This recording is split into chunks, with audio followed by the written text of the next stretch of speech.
Hola, bienvenidos. Mi nombre es José Manuel López García. Filosofía de Debey. John Debey nació en Estados Unidos en 1859. Fue filósofo, psicólogo, sociólogo, pedagogo, educador, etc. Enseñó en la Universidad de Michigan desde el año 1884 hasta 1888, en la Universidad de Minnesota, en la de Chicago y desde 1904 hasta 1929 en la Columbia University de Nueva York, donde murió en 1952. Entre su producción filosófica, pues destacan, por ejemplo, los estudios sobre la teoría lógica del año 1903, que señalaron el nacimiento de la Escuela de Chicago. Esta obra la escribió junto con otros pensadores, pero luego hay otra serie de obras o libros escritos por él que son de una notable importancia, como por ejemplo Reconstrucción filosófica del año 1920, Filosofía y civilización de 1931, Libertad y cultura del año 1939, etcétera, etcétera. Debey ha pasado a través de la experiencia del pensamiento idealista al que estudió. Leyó, por supuesto, a Hegel y a otros pensadores idealistas, y eso le sirvió para ir aumentando sus conocimientos, su erudición, tanto en filosofía como en filosofía de la educación, en pedagogía, etc. Pero mientras para Hegel el todo es racionalidad absoluta, lo real es racional, lo racional es real, como señala la célebre frase hegeliana, en la que ser y deber ser coinciden y en que la presencialidad del hecho se identifica con el valor. En cambio, para Debey, el todo, la totalidad, implica incertidumbre y error, precariedad y riesgo, y la razón es solo un medio para alcanzar una situación de mayor estabilidad y seguridad. De hecho, uno de los fundadores principales del pragmatismo norteamericano es precisamente, junto con William James y Peirce, precisamente Debey también. Era un pensador pragmatista, un pensador creador también del pragmatismo. Realmente, el punto de partida de Debey es la experiencia, en todos los ámbitos, en todos los sentidos.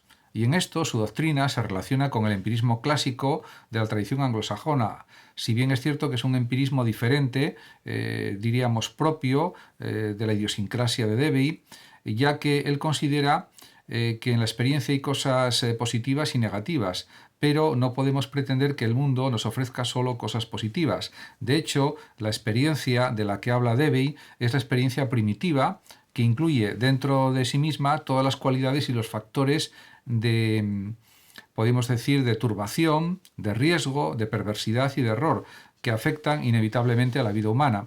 Por supuesto, Nietzsche tampoco niega que en la vida humana existan muchísimas cosas positivas, pero también señala muy claramente que no podemos pretender que el mundo solo nos ofrezca, diríamos, cosas positivas. Eso pues realmente no puede ser.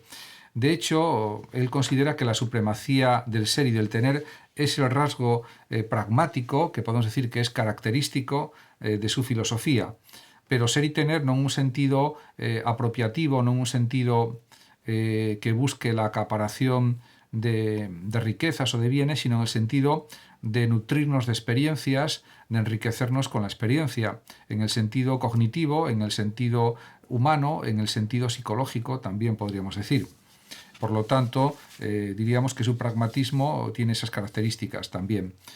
Según Debey, además, el conocimiento no tiene una función autónoma o privilegiada. De hecho, el conocimiento para Debey sirve para la propia vida. De ahí también su planteamiento pragmático. Su pragmatismo considera que lo que es útil a la vida es lo bueno, lo adecuado. Y en este sentido el conocimiento sirve para la vida. No es, diríamos al revés, que la vida sirva para el conocimiento. Diríamos, lo primero es la vida y el conocimiento ayuda a la vida, podríamos decir. Y este sería el planteamiento pragmático de Debey de una forma pues muy simplificada. Además, también se puede advertir que en la filosofía de Debey existe pues un cierto naturalismo, porque el hombre, para Debey, debe sentirse sólidamente plantado en la naturaleza y, sin embargo, a la vez tiene que sentirse destinado a modificar su estructura y realizar su significado, lo que quiere decir que el propio Debey insiste en que tenemos que crear otras estructuras del mundo más justas, más igualitarias para todos, y en este sentido también venimos al mundo a realizar nuestra propia vida de la mejor manera posible. En este sentido, él también, por otra parte, es muy consciente de la inestabilidad de la existencia. La propia vida pues, es inestable, es problemática, es compleja, está sujeta a los riesgos, está sujeta a los imprevistos y no puede ser de otra manera. De hecho, él insiste en esta cuestión en sus obras de una manera pues, abundante. Y viene a decir eso, que la inestabilidad, la precariedad, los riesgos, las incertidumbres y la problematicidad son rasgos intrínsecos de la misma existencia en todos sus sentidos y en todos los grados posibles. Y eso no se puede obviar, indudablemente. De hecho, él insiste en que el error, los males, el desorden, la irracionalidad, forman parte de la realidad. No son apariencias, son realidad también. Y eso a veces la historia de la filosofía, sobre todo con el idealismo de Hegel o con los idealismos en general, por ejemplo, de Schelling o de Fichte, y también, por supuesto, con el idealismo platónico, diríamos, no ha tenido en cuenta, diríamos, lo caótico, lo negativo, que es el resultado del mundo material, del mundo sensible. Y en este sentido, la dualidad de mundos, la dualidad ontológica de Platón entre mundo inteligible de las ideas y mundo sensible, no es algo, en cierto sentido, aceptado por Debye, porque eso también es una realidad, la realidad del mal, la realidad del sufrimiento, la realidad de la guerra, la realidad de las pandemias, por ejemplo, etc. Por supuesto que no es algo deseable, eso está claro, pero eso sucede en la realidad, sucede en el mundo, y no podemos decir que eso sea algo inventado, que sea inexistente, sino que tiene tanta existencia como lo bueno, como lo positivo. No obstante, el propio Debye es optimista sobre el resultado de nuestro esfuerzo en el mundo, en la realidad, en la vida, porque según Debye, todo un proceso cognoscitivo es un empeño de cambio o de transformación de la realidad por parte de los seres humanos, y en este sentido se muestra claramente esperanzado de conseguir un mayor nivel de bienestar en la humanidad y también un mayor bienestar individual.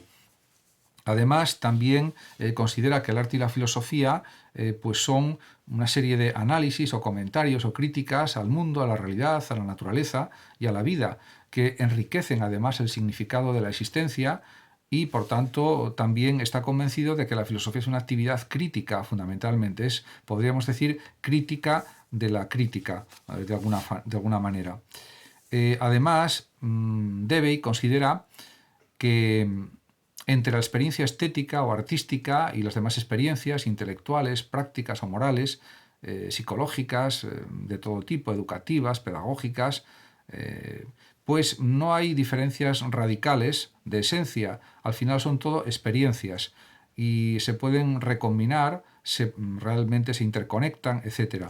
Además, él tiene muy claro, Debye, que el arte no es naturaleza, sino naturaleza transformada por nuevas relaciones que permiten nuevas reacciones emotivas. Y esto es muy importante porque él considera que el ser humano está movido no solamente por la razón, sino también por las emociones y los sentimientos. En cuanto a la cuestión de las creencias religiosas, por supuesto se muestra tolerante, pero considera que el concepto de Dios como un ser particular, propio de las grandes religiones monoteístas como el cristianismo, el judaísmo, diríamos el islamismo, etcétera, pues realmente pues no está convencido de que este Dios concreto de las religiones exista como ser particular, y en cambio considera que se puede pensar como una posibilidad nada más que exista una especie de Dios como unidad de fines ideales, que un individuo reconoce como ejercitando autoridad sobre sus pensamientos, voliciones, emociones, es decir, como unidad de valores a los que el hombre obedece. En definitiva, como una unidad, repito, de fines ideales.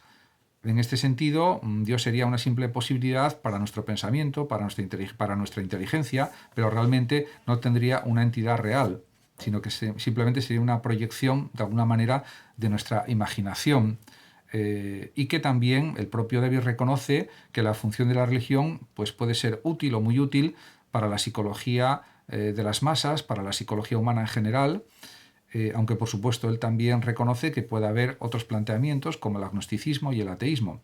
Pero Debye considera también que desde este punto de vista que he explicado, Dios no es una realidad material, una realidad física, sino un ideal moral, podríamos decir, un ideal psicológico, para estar más tranquilos, pero básicamente sería eso, un ideal que nos puede dar fuerza de cara a los retos que presenta toda vida a todo ser humano.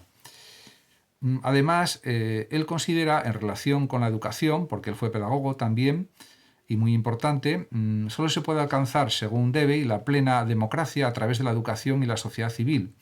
Y considera que la libertad es un valor extraordinario, un valor supremo, y que no es simplemente una falta de restricción o de condicionamientos, que lo es ciertamente, sino que también reside especialmente en la participación en la vida social y política. Somos libres y participamos social y políticamente.